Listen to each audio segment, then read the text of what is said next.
to medicine, climate change in our future, everything depends on energy. We use it to drive us, we use it to heal us. This is The Coefficient Life, and we sit down with the smartest scientists, futurists and thinkers on the planet to discuss the big ideas around energy in all its forms and ask the questions you wish you could ask them. I'm your host, Anthony Salomon.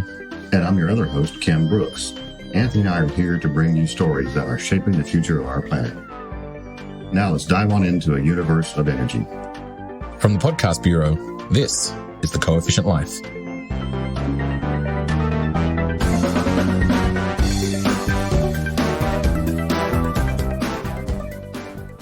I drive an electric vehicle. I recycle. I use energy companies that provide a good portion of their power through renewable sources. Am I really making a difference? If, like me, that is something you think about daily, then join us for today's conversation with Richard Simmons. Richard is a senior research engineer and fellow at the Strategic Energy Institute. He has also advised the U.S. Department of State on international policy issues related to renewable energy. He has authored numerous publications, including the 2014 book, Understanding the Global Energy Crisis, and is one of today's top minds in the fields of energy technologies, transportation energy technology, and future energy policy and strategy. So let's jump right into a conversation with Rich about energy policy and innovation, what the future of energy looks like in the USA and across the globe, and start to get to the bottom of the big climate change question that we all have, and get a better understanding of the real impact we're having and how we are helping to save the future. So you know why we're here, I guess? Somewhat. Yeah, you can tell me tell from in Steve told, a little bit. Steve told you, okay. Anything I can, do to help address some of your questions around EVs or emissions or? Yeah, all of that stuff. I mean, I'd love to dive deeper into that article, that paper that you sent out the other day. Right. That was sort of showing, hey, if you live in Colorado, you're no better off driving an EV than a regular combustion engine. Right. And then sort of diving more into that, because my assumption from it was because of altitude and temperature, you're less efficient. But I don't know if that's correct. So part of it is, I would say it breaks down, most of the dependence on locality comes down to what the grid mix has. How they make their base? Yeah, I would say 80. My research shows. So it's not the actual battery efficiency of the vehicle. It's part of it. Is it less efficient at altitude? It's at temperature. At temperature. Cold temperature. Yeah. Oh. Altitude is relatively minor. It affects combustion very slightly. The reason Denver was higher on the emissions is Denver at that time of the data is 5 years old, maybe now. Yeah. Has a very coal heavy mix. Yeah. Okay. And the ambient temperature will affect the range and so forth. Batteries. So the air conditioning and the heating. So the way I kind of frame it in broad, since I worked at the State Department, so I had to kind of explain scientific things to policymakers. And I think about 70% or so of the locality dependence is what the electric grid has to offer the mix in that region. Yeah. About 20% is the outside temperature fluctuation.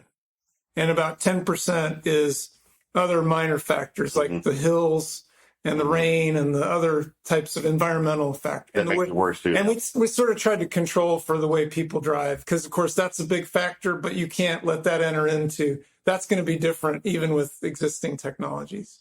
So even if the Colorado were hypothetically all 100% nuclear or something non-carbon producing, there would still be right, because it's cold and you need heat, and that's actually a real problem for EVs.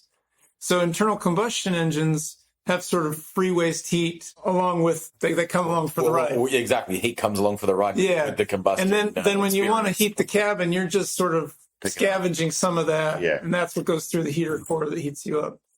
So yes, I would say if you want to think about it in those sort of three buckets, grid mix is the predominant one. Very few people are talking about how much significance that can have. Yeah.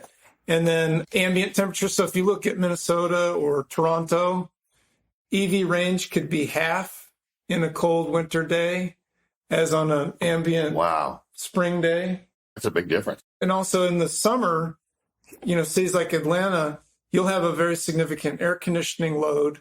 That's another parasitic energy loss that will affect EV efficiency and range. Yeah. So you think about these cities that are sort of optimal for EV. Seattle is a good example. Yeah, I think so. Very temperate, very clean mix, hydro, lots of wind offshore, lots of good exchange with Canadian cleaner power. The weather is just sort of temperate. So if you look at that's whisker plot, Seattle is one of those that's near the lowest right now. Yeah. And then you'll see California and New York are actually pretty good because you have a fair bit of renewables in California coming from mostly solar and wind. And then you have some nuclear. And in New York, the big story is hydro from Canada. Right. So between those two, they kind of get a little bit better than the U.S. mean. New York's not quite as good for a couple of reasons. And then you have cities like in the Midwest, which have both seasons, all 4 seasons. So you've got cold and winter penalty, summer and winter penalties. And then you have a lot more coal, right, in the Midwest. So it really matters. And that's why when I looked at that in my dissertation 7 or 8 years ago, I said, why is the state of Colorado adding that there's a $7,500 tax credit for buying an EV from the feds? Yeah. Colorado was adding another like $5,000 to that to incentivize more EV buying. But really, we said it was a wash from a regular vehicle. So the implied cost of carbon was like infinite, right? Like there was no amount of driving of that EV in Colorado that's ever going to help green the planet, right? Yeah. Anyway, the point is it's just very locality dependent. And I think one of the reasons why did Colorado add in dollars? I think just because it was a feel-good thing? No. They wanted to do it? So politics, but also the trajectory of the mix. So that's not a static story. I think they're trying to prepare for the cleaner grid, and that is happening, and you're seeing that in the CO2 trends. Do you think they did that to stimulate the move to green? Right, because it's something that's a chicken or egg. You have to kind of do both together. Like the issue with Colorado, I think, was let's put some infrastructure out there. They knew there weren't going to be double-digit percentages of EVs. So few cars that are kind of as good or no really worse would at least bring, I think that's the reason. But when you think about it from a taxpayer perspective, that's a lot of funding to do arguably relatively limited things in the near term. Yeah. And it's kind of picking a winner too. You know, there's other ways to get there. Yeah, maybe that in that environment, maybe hydrocarbons are better. Yeah. But I do think in the last 5 years, there have been substantial improvements in the grid. And now there's a little more, let's say, symbiosis between EVs and renewables. But now to the paper that I sent, we think there's a fair bit of available capacity, at least in the Southeast, so that we could reach maybe an 8 or 10% fleet share of EVs. But when you get too much beyond that, then some tough trade-offs come into play. We're going to need to invest in a lot more infrastructure because if everyone drove an EV, we'd need basically a second grid because effectively the amount of generation that we use for current demand is about what we'd need to travel the same miles. You know, Now, if it's I've heard that before from people, so I'm glad to hear you. Yeah, it's that. about. I've heard you basically need exactly another grid altogether. That who pays for that? Now, the reason I said there's this sort of low-hanging fruit is there's very limited use of some of the generation assets in the early morning hours, right? 1 a.m., 6 a.m. Yeah. So we're really trying to encourage people to charge during that time if they can. If it's a residential choice, you could put your vehicle on a smart charger that actually... Well, Tesla now has an option in their app where you can set only charge during off-peak hours. And then you can set what those times are, which is what I do now. And that's perfect. And presumably that's going to be lower CO2. You will not get the solar because that's not available in midnight, but you will get more wind, depending on if there is wind. And you'll get things like natural gas, which are combined cycle could be lower, and some nuclear. But the point is... Rich, what does the CO2 or what does the power distribution look like in the state of Florida where both Anthony and Ken live? It's a little bit like Georgia. You have a lot of natural gas, and there's sort of two flavors of natural gas. You have the combined cycle plants that are 60% efficient. They emit about 400 grams per kilowatt hour of CO2. I can send you some of this data. That'd be good. 400 is better than the national average, which is maybe 500. And then there's another type of gas that they turn on in high demand periods, which is called a single cycle combustion turbine to meet peak demands. That's around 700 grams. And coal is around 1,000. And then the renewables are all down below 100. And nuclear is much less than 50. So it depends sort of on the full life cycle, what went into mining, the different materials. So just for comparison, do you know what an average combustion engine might be within? Yeah, 750 is an average gasoline Okay. per unit energy. Okay. So if you're running on And so a natural gas plant that's putting out 500, you're better. You're better. And that's CO2. So the other strong argument for EV is the other pollutants. So nitrogen. in a tailpipe, you have not only CO2, but largely, NOx, SOx, unburned hydrocarbons, so particulate matter. Yeah.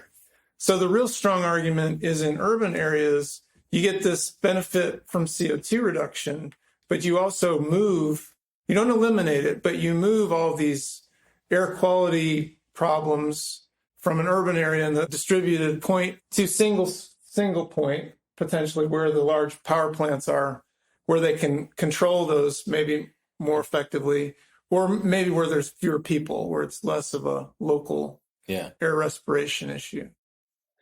Yeah, I mean, and also if you're reducing it in the vehicles, you still got to produce more power, which then increases. So you're taking it, as you said, you're taking it from here and putting it over there. That's right. Now you are putting less, but it's not a free exchange. So when you talk about zero emissions, really technically it should be zero tailpipe emissions. But the automakers are torn on this because they actually don't know where you'll drive it. When they sell you that vehicle, it is the same vehicle in Seattle as Denver. And they can't really sort of get in the mix of that because, they don't want to discourage anyone from buying one of their products. And that's why the EPA has had a hard time figuring out how to represent the label because they can't really know. It's even an hourly question, right? There's zip code. They don't even know where or when. And so it's this spatial temporal question. And that's the type of research we're really looking at to sort of then inform policymakers, say, maybe it's not a big deal, but maybe it is, So back to that point you said earlier, and I think it would just be good to get just a general broad overview of, for electric production and for transportation currently, what the mix is like, and then how much total energy is needed. What do we produce in the U.S. integrated power annually, and then what do we use for transportation? Yeah, so are they roughly the same? 28% of U.S. energy goes to transportation. Okay. And about what's the total pie of U.S. energy? All everything, transportation and electricity. So the three biggest energy uses are transportation at about 28, electric power, it's close to that, also 35. Third, And then the balance is industrial uses. Right. Transportation. So electric power, you just broken out separate from industrial use of power? That would be like fossil fuels going through gas to heating and running steel water mills. heaters. Yeah, like mass production of goods and services. Okay. So yeah, you're right. Some of the electric power gets used by industry. Yes. But when we think about sectors, it's usually kind of they also have, if you have a good plot of that, actually, there's 4 sectors. There's residential, industrial, commercial, and transportation. Okay. Right? That's what, okay. But then there's like sort of these sort of transition buckets, which are electric power and liquid fuels and heating, oil and gas, and this kind of thing.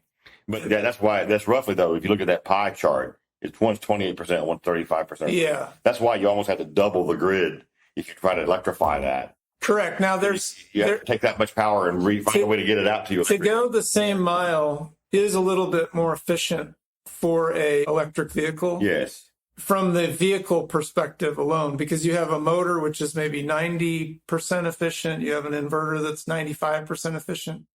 The battery round trip efficiency is something like 88 with lithium ion. So you're up in the 70s or so to go that mile of the energy in versus energy out. The efficiency. Same mile with an internal combustion engine, it's like 30%. because so much is lost to heat. The rule of thumb that I learned in 95 was a third goes out the tailpipe, a third is used as heating the coolant and the friction of the body, and a third is useful work. Right. So and it's gotten a little better. That's like a nuclear power plant. But here's the catch. So that 70% on a vehicle basis didn't include the energy that was put into the battery, right? That was off the books. Yeah, All right, just assume the battery was already full when 100% free energy, right? Yeah. Now, if you're using a solar panel to do the whole thing, it's a fair assumption. No one does that, right? Yeah, that's right. They're actually using coal or natural gas. And then then the efficiency per mile is not. It's all over the map. And that's what that plot was meant to show you is you had the gasoline variation was very limited. Yeah. And then the EV, it's all the city and the weather and all these other factors. Right. And the same thing's true for energy efficiency as emissions. You get the same whisker plot. So, Rich, can you talk about your workshop that you had a couple of years ago about the efficiency, about examining EVs in the context of what works and what?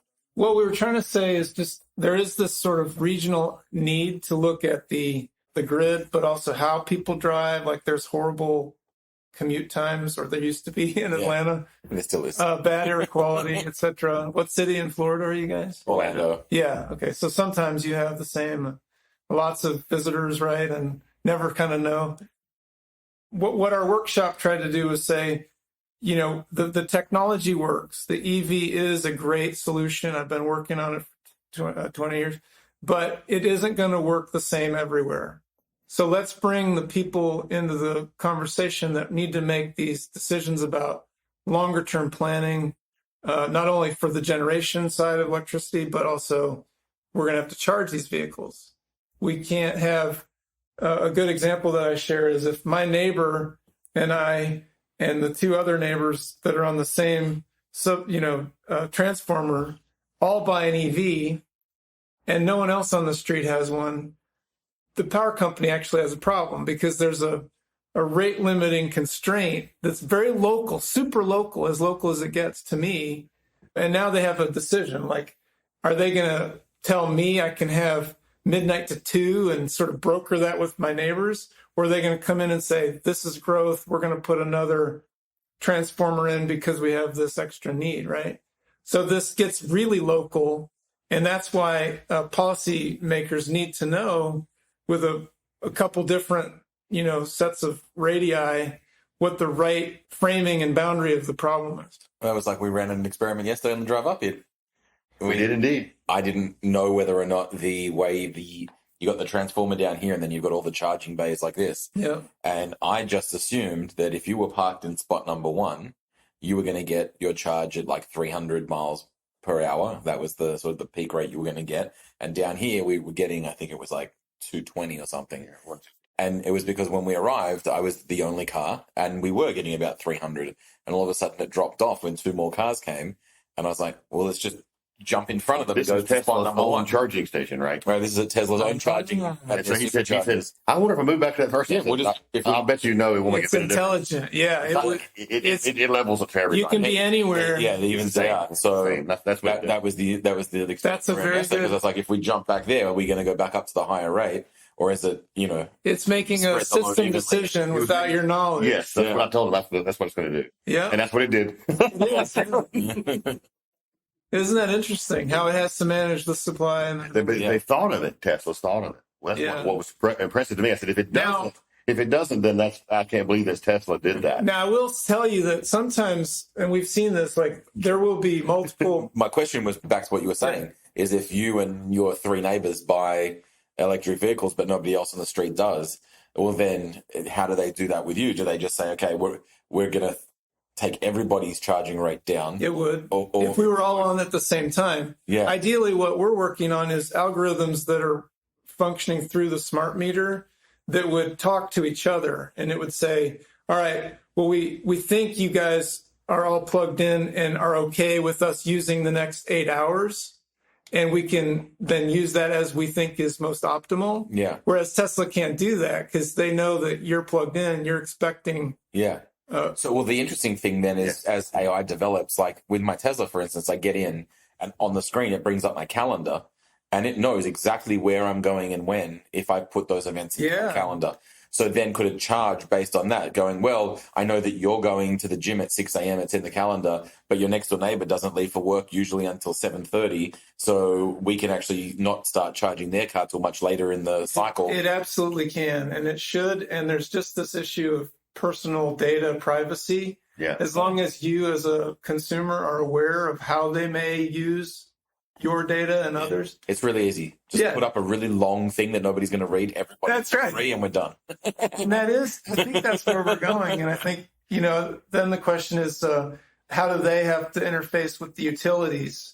Because they're just still kind of a mediary of, it's not their power. No, exactly. They got to integrate now with the smart meter. And now you get electric car manufacturers only wanting to deal with certain power providers. Well, I think the cable companies dealt with this with bandwidth issues, right? Yes. And with bandwidth sharing. They'll turn you down just because they need and to. I think, yes. Exactly right. And I think it's going to be a similar issue. Mm-hmm. If you start trying to take... internet providers used to shape... From 2% of the cars to 10% of the cars, that issue is all over in everyone's face all day long. Right. Now, and will Georgia Power do that to us now? Turn you down? Dial you back on the rate of your. So I'm not sure if they need to now. At peak times they might, and they do that with companies, or they'll send a signal with pricing. They'll say, we're not going to turn you down, but you will pay more during these high peak periods. In fact, they, I think, are obligated to tell you when and how long it'll. So when I lived in Texas, I know that they did that with the power companies wanted control of your air conditioning. Yes. We have that in Florida. I think in Georgia. Command response. Yeah, Duke for that. Like in Georgia, I don't think Georgia Power has control of my thermostat, but in Texas, they did. And they would, again, on peak days, they would dial back your AC in your house, and you might be like, it's a little hotter than I expect today. You look, and sure enough, it is hotter, and the power company dialed back their and they incur certain liabilities, right? Because they have to maintain a certain level of service and comfort, or else they have legal. You could get injured if it got out of whack, But no, and the smart never got back. So the smart degrees that you see that you were off. There's 2 smart homes in Southern Company. One's in Alabama, and that one has like all these brand new homes fully instrumented with IoT. And I remember talking to some people that lived there. They said, it won't let me run the dryer every time of the day I want. There will be a time when it'll just say that's off the table. And there's some things about the climate control that it would take over. But that was an agreement they signed when they bought those homes. Like, I'm willing to agree to these things. Wow. Well, Duke Energy sent about 4 or 5 years ago now, bought out Florida Power and Light. Yes. And so they bought the nuclears, Turkey Point, nuclear, all that stuff up through Central. And I used to, when I first came there, I paid Florida Power and Light Power, and I've been in 10 years to Orlando. And so they kept sending me this notice with this free bribery gift of low power light bulb, saying, with this gift to remind you, please sign this form to let us install they marketed it with a nice name, but essentially a device that they can control to ratchet my power down. Interesting. But the whole house, the whole house would get it, and they can decide in tough times to change my power. And it was, but they didn't have the eminent domain to force me to do that. It was by agreement. It was by agreement, and of course that went into the trash, and I used the bulbs. Right. Well, I put in a energy monitor system last summer, and I did it because I'm leading this STEM camp. I wanted the kids to see. You can see by hour, by minute, what's going on and off. And my energy load on those hot days in July, 80% of my energy demand was from the air conditioning. Oh, yeah. Well, in Florida, it's probably. And if that overlaps with my interest to plug in my EV, you can see how if you get to double-digit shares of EV drivers and don't manage that. That's what I would hate to put one of these on my house because I'm telling you now, 150% of my power usage comes from my AC, and then the rest of it comes from my car. Yeah. Just those 2 things alone are probably using all of mine and my neighbor's energy concern. Is it Duke? Do you have a special EV rate? So there's super off-peak rates here. You can get like a penny a kilowatt hour.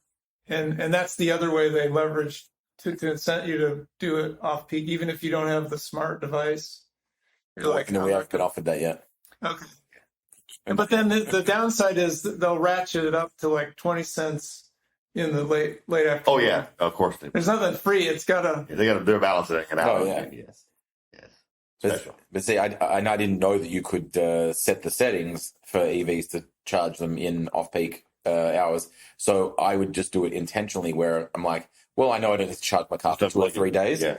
And then I would just use it. And when I did need to charge it, I would make sure at like 10 or 11 o'clock at night, I would plug it in before I went to bed. Yeah. And then just because of that, I might get 1 hour or 2 hours of on-peak rate, and then the rest would be right off-peak. Now, does the Tesla app allow you to set that now? Yeah, it has a button in it now. Yeah. I hit it before. What I'm working on is more, I guess, collaboration with the utilities so that we know what their marginal efficiency and emissions rate is to inform the smart apps in the Tesla device and the other vehicles.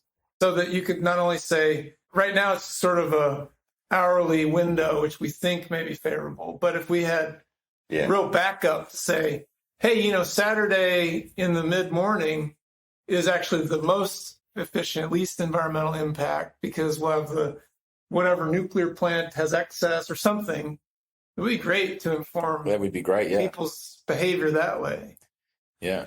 But then what do you foresee as a problem if you start going, well, Saturday mornings are the optimal time to charge because there's excess energy coming out of the local plant, and now everybody's only doing things on Saturday mornings. Yeah, that's the issue.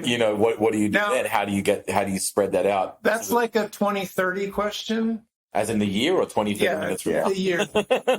So to your point, I think there's going to be... That's 10 years away at best. There's a sort of chicken and egg, and I think we can learn with a lot of low downside for the next 5 years. Yeah. Question is, who pays? And the question is who pays. So will that be equitable? Once that starts happening and you feel like you got Big Brother telling you this stuff and your rates are going up, you're going to get mass concerns. Yeah.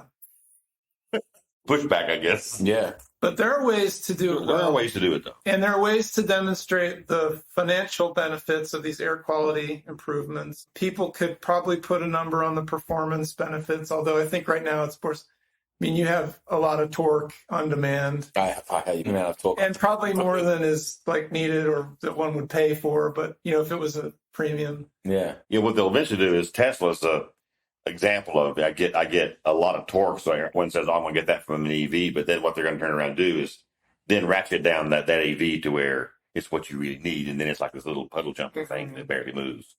Yeah, it doesn't use any power. And the other trend you'll see is most people... Well, you have a button, you can adjust the torque. I know that, but I'm saying it'll go to where the government does it through car manufacturers, and that's what you can and then pricing, and that's what you'll be able to afford. Yeah. Most of the thinking when I entered automotive in the 90s was let's give one product that does everything, right? Yeah, that's right. And I don't think the EV automakers are making that mistake. But I also know most families have 2 vehicles, so they could take a gamble and say, I don't need 400 miles range from this EV if I've got something else. Definitely not. That's what we have. We have a combustion engine car and an EV. And I think people will do that, but to really bend the emissions curve, you not only need the EVs, you need them making the miles too, right? To make them pay off. So if my summer trip is 5,000 miles and that's all from gasoline, it doesn't do much. You got to still work on that too. But this is where companies like Rivian, who are claiming 450, 500 miles plus digital jerry cans, so you can do 600 or 700 miles before you actually need to recharge. Yeah. I think they're going to change the game, right? That's right.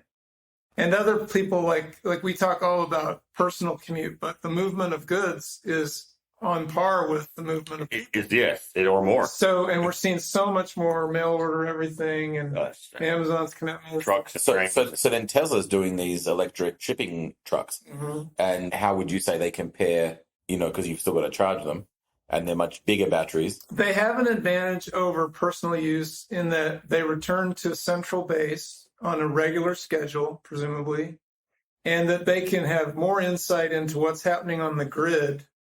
Oh, I was going to compare them to just a regular Mack truck.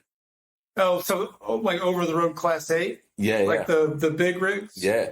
So because Tesla's building a big rig. Oh, not the super truck. Not the Cybertruck, which is their SUV. Right. But they're building an actual 18-wheeler truck. Yeah, 18-wheeler. So the 18-wheeler needs, if it can carry 40,000 pounds of cargo, it needs 10,000 pounds of battery. So 1/3 of their available cargo, the energy for that is just for the energy source, like the energy resource. Wow.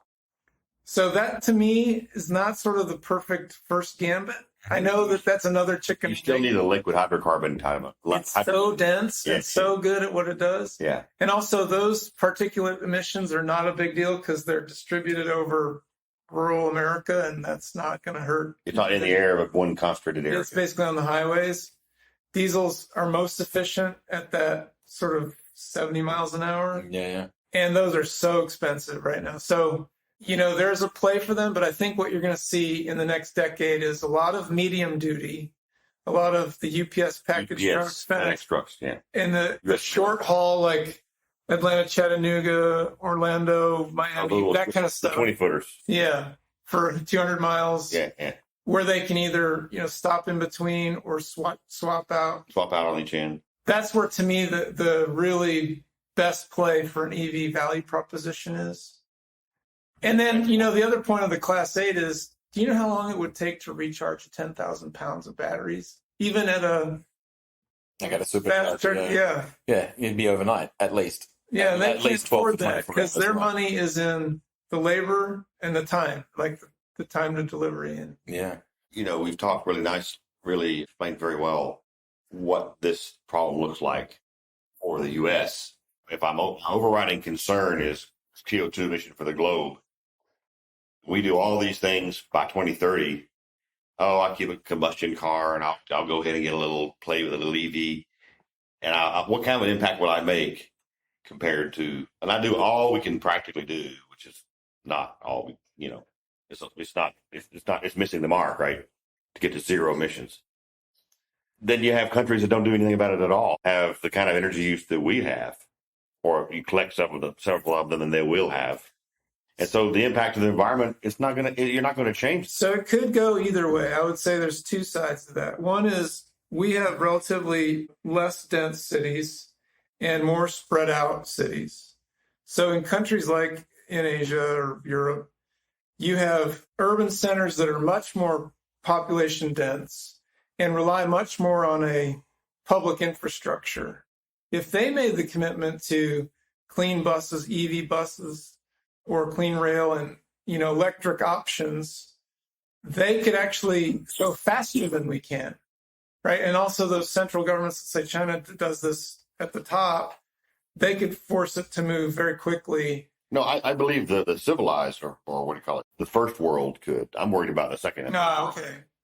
They could probably leapfrog, but you're right. I mean, that's a country like India, right? That's a question. Or China. What'll happen there is if fossil fuels are available, it will continue to remain the cheap option. Yeah, and it'll just be used very much quit lower. using it, there may be a lot of it to be used. That's right. All you're doing is just expensively paying for all this stuff. Yeah. I mean, the argument's going to be... The interesting comment I heard from people in India was they were talking with Al Gore, and Al Gore was saying you need to cut emissions. And he goes, no, you need to cut emissions. America had its time to pollute the planet. It's our time. That's right. We need to become a first world country, but to do that, we need to burn fossil fuels. So I think at some point, that's just what you're going to get into, because it's what I'm hearing is none of this stuff's going to change to make us zero emission free anyway. No, not practically speaking. That's right. But also this mentality of you guys polluted the planet for the last 50 years or 100 years. Let us have our time so that we can become an economic superpower like you. And all of South American economy can make that argument. All of Africa can make that argument. Yes. And India and most of China can make that argument. Right. Well, that just leaves Europe and America. Yes, you're right. And China's 25% of the global emissions, right? Right. And India's 15. 15 or something, yes. There's 50%.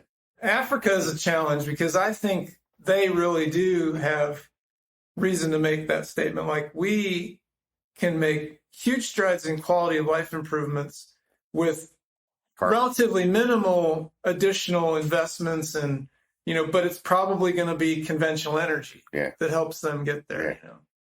Well, South America has that. I mean, Brazil, is better than Africa, but it isn't like Europe. But the other side is, if there's no established grid like we have a problem of inertia in the U.S. Yeah. You know, this has always been the case. The grid is $5 trillion of assets.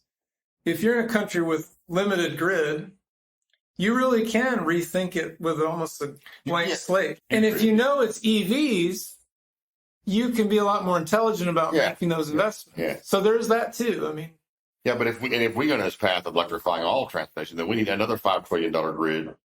I just heard earlier, right? We need the 1.5. That's right. We need another 5. That's right. And I'm working on a paper on that too. Like, because I think, and I've heard that before, and I just remember I've heard that argument before. And then the hydrocarbon sectors, that's about $8 trillion. That's all the current engines and refineries and pipelines, everything else on that side. And folks are saying if we go to all EVs, is everyone just going to write that off? Oh, yeah, they're trying to make power all of these oil and drills that are offshore, and and everyone's engine and the backup generators, and just by that's what I mean. But how practical do you think this is really going to be? So I think it's going to be, but politicians always do that. They're like, we want this end goal. It's the panacea.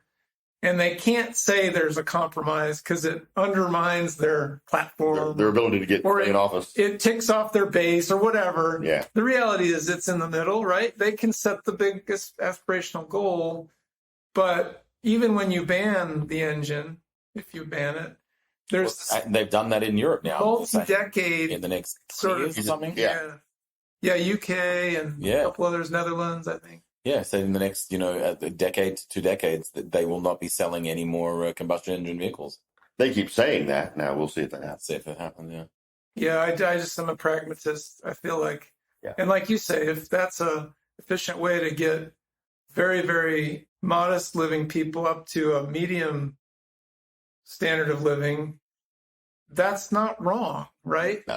Ethically, you could debate that, right? Maybe it is more on the shoulders of the more developed countries to say, let's let them have their flexibility and we'll take more of the I don't disagree with that at all. I just think that's something that should be an open discussion in a democracy.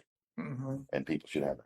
Oh, for sure. The problem is this. They don't have it open. As you're hearing here, it's so complex. I don't know if you can communicate this properly to the general public. Well, I think that's a fair point as well. But I'll tell you what, students, high school students, college students, they get it when you explain it. I mean, they may come through whatever upbringing and have whatever preconceptions they have, but once they see things like the plot I sent you, they're like, oh yeah, there isn't a black and white 1, 2, step 3, kind of process. Oh. It's behavior, it's science and data, it's inertia, it's public funds, private funds. Innovation has to be the driver, right? We have to say, what we have to quit doing is picking that winner and saying, this is the path to the future. We have to say, the objective of the future is this rate of CO2 reduction, this rate of jobs. And there are lots of ways we can get there. And let the science and the business and the innovators and the entrepreneurs and the students figure that out. And that's what's worked well. I still feel like there's a play for, I don't know if Tim got into this, but we're also looking at like renewable hydrocarbons where you capture carbon and electrolyze water and basically make something like a gasoline, but from a renewable source. Just redoing it all. And then remember that $8 trillion we can use a lot of that. Almost all of that and all your other. And still argue those are electric vehicles because they're coming from clean energy. That's right. Yeah. No, some of that. So that's how that's a beautiful point. It's a many decade, and like Steve's saying, it's a nuance that if you put it on a headline, people won't understand. No, they won't get past the. But if you have a few minutes to sort of set it up and say, these are nothing's easy, and well, hopefully with what we're doing here, that's part of what we hope. That's the goal of what we're doing. Great. Just to try and get this exact information across to people in a way that hopefully they'll digest it, and even if they just change one thought or one habit, then we've done something right. I applaud you for that. And I feel like more engineers need folks like you and vice versa. Because, we had our policy approach in the State Department, and I did not always agree with what we had to go to battle with, but we did do our best to explain the trade-offs. And sometimes when it comes down, I remember the Keystone Pipeline. I do remember that. So I sat in the office next to the guy who had to decide on the State Department permits and deliver it to the secretary. There was a stack of environmental impact assessments on both sides of that issue. Oh, sure. And after 2 or 3 years of public comment and research and meetings in the field, and they went to Congress, and then the State Department came back and said, we need more data. I was like, you're not going to learn anything new. You've been studying this for 4 years. You're stalling, No more data is going to... At the end, those elected officials have a yes or a no. Yes, this is in the national interest. No, it isn't. Yeah. All of that science has to fall into a binary decision. Isn't that tough? Very tough. Very, very tough. But yeah, it's fascinating, man. Yeah. It's absolutely fascinating. And I mean, I know I've shared with you the project that we're trying to develop now, which is I had this idea of doing something that I don't think anyone's ever done before in the way of sort of telling these stories and showing the public things that can be done. And I shared my pitch with Ken. And essentially, I want to create, it's a documentary series. It starts out as a documentary series. It's got 3 seasons, each 6 episodes. And it's water, energy, and food. And it shows, okay, we start with water. This is what we're doing with water. This is the problems we have with agriculture and all of these other things, and how water is an issue that we need to deal with. And then it goes into energy and deals with energy and the future of energy and all this kind of stuff. And then lastly, how water and energy play into the food we eat and how we grow it, and how we do this, how we do that, and the uses of the water and the energy that we use to sustain our planet. So that's kind of looking at it from that perspective of how they all connect. I don't think it's ever been done. But then to take that and use that as a catalyst to start driving some changes, not on a global scale or on a countrywide scale, but on a very local community scale, by saying, you know what, one of the things I've always had in my head is to take a lot of these urban centers, and I've seen them as we've been walking around here, is you see all these older buildings that are like set to be demolished, not because they've got asbestos or anything, just because they're just worn down, or they want to knock down an older apartment building to put in a new high-rise. I would argue let's take those and turn those into vertical farms that service the local area, that are powered with renewable, that are aquaponic farm, so that it's a nice closed loop system.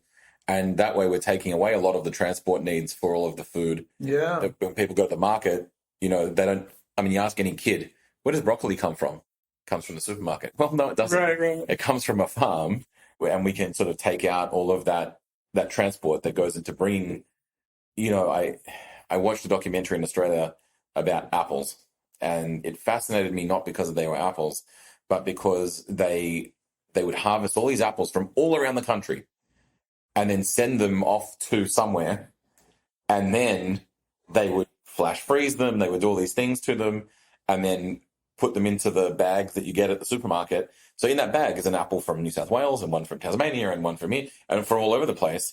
And then they would ship them out to all different... but some of those apples came from over here. That's crazy. Why are they coming all the way? Why would you send an apple from, Orlando to LA to then send it back to Orlando? It's happening with batteries and EVs, because you have these rare earth materials that are mined elsewhere in the world, but all the processing is in China, and then it goes back out. It really is crazy. Supply chain. My dad would say it's like pointing to your ear this way. It's like, really, there are ways to do it more locally, but the way the supply chain and the business models are working today, the price to there's do it. this massive economy of scale. And I think ChemE is working a lot on process intensification to do what you said, which is, let's, instead of building one gigawatt plant for coal or whatever, let's build. In fact, TECO, Tampa Electric's looking at small modular reactors in Florida to meet their carbon goals, and building, let's say, 100 megawatt, 200 megawatt small modular reactors, and do 5 of them or 10 of them. Yeah. And the same thing holds for your food model, right? I think we should look at it for everything, for energy, for food. Produce and consume. Water is so expensive to move, But I've seen the same arguments for the electrification of third world nations, of saying, huge transmission lines like we have in the United States don't make sense. And so as you're looking to further electrify, say, India, it makes more sense to have 100-megawatt plants in certain locations than 3,000 megawatt plants or multiple 1,000 megawatt electric plants in one region than having to build these huge transmission infrastructure. And that's the benefit we have, to your point about leapfrogging, because now we know there are distributed sources of energy like solar and wind, and you can plan the grid accordingly. Whereas we have this legacy system that we kind of still have to pay for. And yes. And it makes very little sense just to abandon it. No, that's right. Or does it make sense to abandon this chemical? Well, that's taxpayers' assets. It's integrated. It's already our integrated wealth already put into that. So shows you that your solution in the United States may be different than one message different than what exactly. And I think that the approaches at the commission level are still a little bit archaic. They need to catch up with the fact that, hey, technology is actually moving a lot faster than policy and regulation. And you need to kind of fix that, because we need to be regulating the grid of 2030 now and 2040 now, rather than continue to, because that'll just keep setting in these other. Yeah, I mean, and a lot of the stuff that they're doing now is obviously stuff that they thought of 20 years ago. When half the stuff we've just been talking about didn't even exist. Yeah. And for those 80 years, the grid really was pretty static. It really didn't have new entrant, competitive sources of energy. No, the model was add economies of scale per plant to make the plants big. That's right. Or a site with 4 plants in it, right? Or 8 plants in it. Right. That was always the story. Some economy of scale, right? You went all the way up to 3,000 megawatts. That would somehow get you more bang for your buck. Right. But we now learn that may not necessarily be. Right. Wow. Well, fantastic. Thank you so much for taking the time to chat with us today. Great to project, and let me know how I can help you. Yeah, absolutely. Absolutely. Well, we're going to be podcasting and doing lots of stuff, so I'm definitely going to be hitting you up to jump on that and talk to us about some amazing things. Yeah, look forward to it. If you need more resources, just holler. Tell me what you need. I will. Thank you.